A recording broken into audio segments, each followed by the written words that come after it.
Selamat pagi Bu Ana, perkenalkan nama saya Yuliana Nurhawati, mahasiswa Stikes Pantirape Prodi S1 Keperawatan Transfer. Saya di sini akan melakukan tindakan edukasi kanker serviks dengan pasien saya Nyonya Endah, usia 26 tahun, pendidikan pasien SMA, pekerjaannya adalah wira swasta. Di sini pasien saya akan paparkan tentang pengertian kanker serviks, tanda gejala, penyebab wanita yang berpotensi terkena kanker serviks dan stadium kanker serviks, dan selanjutnya disertai dengan pencegahan kanker serviks dan pengobatan kanker serviks. Di sini garis besar pada materinya sudah saya jelaskan. Nanti pasien bisa menjelaskan tentang pengertian kanker serviks, menyebutkan tanda gejala, lalu menjelaskan penyebabnya kanker serviks, terus lalu menyebutkan tentang wanita yang terkena dengan kanker serviks, lalu menyebutkan stadium kanker serviks, menyebutkan pengobatan kanker serviks dan pencegahan kanker serviks. Di sini saya sudah mengecek catatan keperawatan dan mengeksplorasi diri dan mengingat konsep teori tindakan yang akan saya lakukan nantinya. Sebelum saya melakukan tindakan, izinkan saya mempersiapkan alat dan mencuci tangan.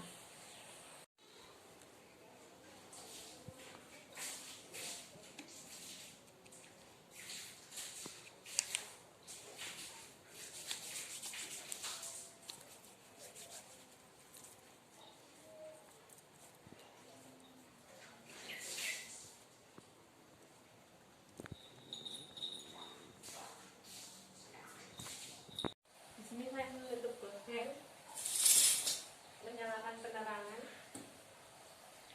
Untuk ruangannya sudah terasa nyaman.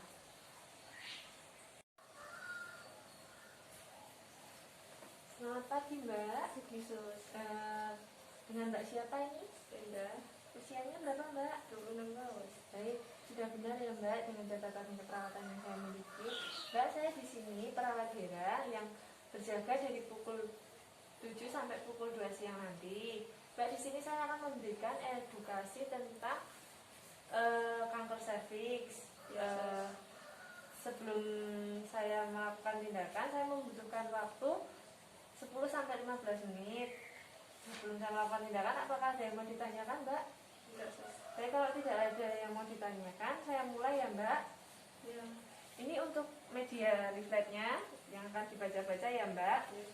Terus saya jelaskan dulu untuk pengertian apa sih kanker serviks itu. Kanker serviks merupakan kanker yang tumbuh pada sel-sel dinding rahim. Kanker ini merupakan tumor ganas. Jadi terdapat di dalam rahim dan leher rahim itu terdapat kanker atau tumor yang sangat ganas, Mbak.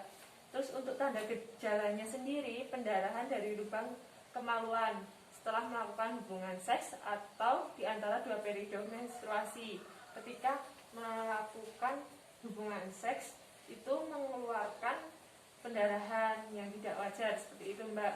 Atau setelah menopause saat masa berhenti seperti itu. Dan selanjutnya pengeluaran lendir, encer disertai darah dan keputihan yang memiliki bau busuk. Jadi baunya itu tidak seperti bau biasanya, Mbak. Jadi kayak bau busuk banget. Jadi kayak Mbak bisa bayangin kan, jadi kayak baunya itu seperti apa, kayak gitu. Berbeda. Terus nyeri pinggang atau nyeri pada saat hubungan seks. Ketika melakukan hubungan seks itu merasakan nyeri pinggang seperti itu. Untuk penyebab dari kanker serviks ini belum tahu secara lanjut, belum diketahui. Namun dari 95% penderita kanker serviks terdapat infeksi HPV, human papillomavirus tipe 16 dan 18 yang ditularkan melalui hubungan seksual. Seperti itu ya, Mbak ya. Untuk wanita yang beresiko menderita kanker serviks sendiri adalah yang ada 9, Mbak. Yang pertama itu adalah kontak seksual atau kawin terlalu dini di bawah usia 15 tahun. Karena di bawah usia 15 tahun itu kan rahim belum siap untuk dibuahi, Mbak. Seperti itu. Yang kedua adalah hubungan seks yang berganti-ganti. Jadi berganti-ganti pasangan seks seperti itu. Yang ketiga adalah merokok. Merokok itu bisa menyebabkan kanker rahim, Mbak. Lalu yang keempat, faktor genetik. Faktor genetik sendiri itu terjadi karena keturunan. Seperti itu. Yang kelima adalah penurunan daya tahan tubuh. Ketika penurunan daya tahan tubuh, imunnya turun dan bisa itu terkena kanker serviks seperti itu. Yang keenam, pencucian area kemaluan dengan sabun antiseptik yang seperti biasa kayak sabun sirih seperti itu. Saya nggak menyebutkan merek lain lagi ya Mbak, karena itu tidak direkomendasikan untuk dipakai untuk wanita. Seperti itu. Sering memakan makanan yang mengandung lemak itu juga beresiko ya Mbak ya. Yang ke-8 adalah kurang memperhatikan kebersihan badan seperti jarang mandi, dan kita harus ganti pakaian dalam itu sehari 2 kali ya Mbak ya. Seperti itu. Diperhatikan kelembapannya seperti itu. Yang ke-9 adalah melahirkan terlalu sering, minimal 6 kali, dan itu bisa menyebabkan beresikonya kanker serviks atau kanker rahim. Untuk stadium kanker rahim sendiri itu ada 4. Yang stadium 0 tidak menimbulkan gejala, hanya terbatas dalam permukaan leher rahim. Yang stadium 1 adalah terbatas pada daerah leher rahim. Yang stadium 2 itu adalah kanker menyebar pada leher rahim dan rahim. Yang ketiga, kanker menyebar pada dinding, rongga panggul, dan lubang kemaluan. Jadi di lubang kemaluannya itu terdapat bintik-bintik kayak gitu biasanya Mbak. Terus yang keempat adalah kanker menyebar pada kandung kencing dan saluran pembuangan serta penyebar ke paru-paru, hati, dan tulang. Dan ini adalah stadium terakhir karena sudah paling akut gitu. Itu untuk pencegahan kanker serviks sendiri adalah ada 2 Mbak, vaksinasi dan deteksi dini. Untuk deteksi dini adalah pap smear dan IPA test. Seperti itu. Kalau belum tahu pap smear bisa dilihat di leafletnya ini Mbak. Terus untuk pengobatannya ada 3 Mbak, yaitu operasi, kemoterapi, dan radiasi. Untuk operasi sendiri adalah pengangkatan rahim atau leher rahim sebagai sebagian dari lubang kemaluannya tersebut. Itu untuk tapi tergantung tingkat keparahan kanker tersebut ya. Untuk yang kedua adalah kemoterapi dengan obat-obatan yang dapat menghambat pertumbuhan kanker. Mbak juga tahu kan efek samping dari kemoterapi, dari rambutnya rontok seperti itu. Terus untuk yang ketiga adalah radiasi. Radiasi dengan menggunakan energi tinggi untuk membunuh sel. Seperti itu Mbak untuk pengobatannya ya. Terus ini kan sudah selesai ya Mbak. Apakah Mbak ada pertanyaan? Enggak ada pertanyaan ya Mbak. Tapi kalau begitu saya yang tanya kepada Mbak nih. Apa sih bisa nggak Mbak menjelaskan tentang pengertian kanker serviks tersebut? Kanker serviks itu kanker yang tumbuh pada sel dinding rahim. Yang kanker itu merupakan tumor ganas. Benar. Baik ya Mbak, sudah benar.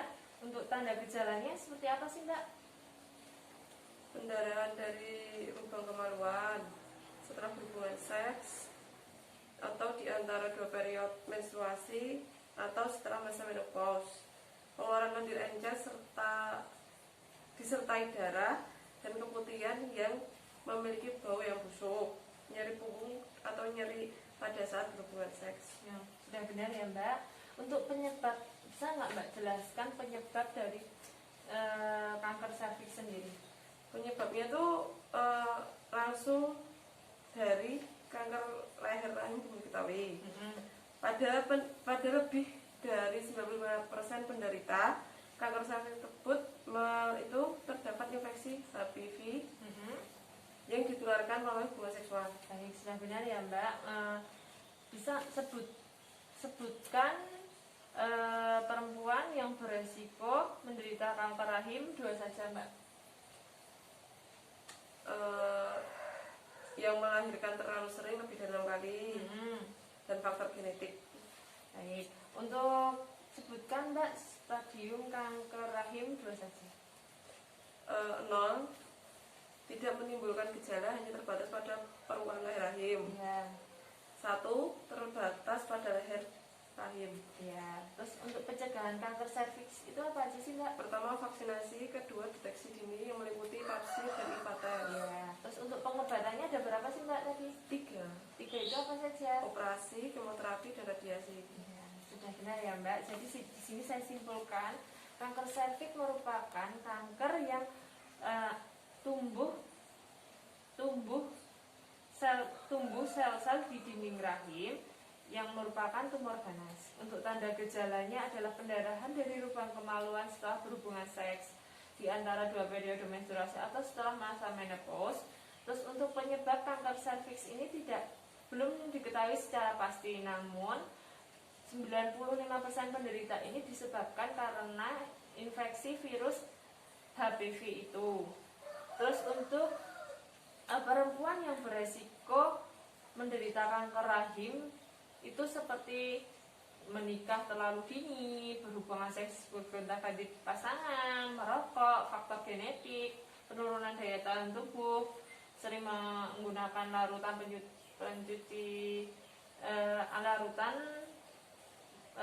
mencuci kemaluan dengan larutan antiseptik tersebut, sering makan makanan yang berlemak, kurang memperhatikan kebersihan, dan sering melahirkan. Seperti itu ya Mbak. Untuk stadium kanker rahim ada 4 yang sudah saya jelaskan tadi.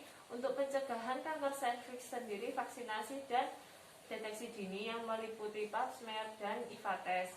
Untuk pengobatannya adalah operasi, pengangkatan rahim, kemoterapi dengan obat-obatan yang menghambat pertumbuhan kanker, dan radiasi menggunakan energi yang tinggi. Seperti itu ya Mbak. Ya. Apakah sudah jelas? Sudah. Baik, kalau sudah jelas, ini kan sudah selesai ya Mbak untuk edukasinya. Saya akan kembali lagi ke sini nanti pukul 10 ya Mbak untuk melakukan edukasi atau konseling tentang KB. Apakah ada yang mau ditanyakan selain itu Mbak? Apa itu namanya? Untuk mengetahui orang itu menderita apa itu tadi? Kanker serviks itu harus periksa dulu atau ada gejala? Oh, gejalanya tadi itu tadi. Iya, ada gejalanya tadi dulu. Ada gejalanya dulu, terus periksa seperti itu Mbak. Terus baik Mbak, tadi Mbak juga sangat kooperatif saat saya pertanyakan. Mbak sangat aktif seperti itu, bisa menjelaskan secara perinci yang saya jelaskan tadi. Nanti saya akan kembali lagi ke sini yang sudah saya kontrakan tadi pukul 10 ya Mbak untuk melakukan bimbingan konseling. Terus saya akan pamit ke ruang keperawatan. Terima kasih ya Mbak atas waktunya. Sama-sama. Terima kasih. Untuk kemudian saya buka kembali, penerangan saya redupkan.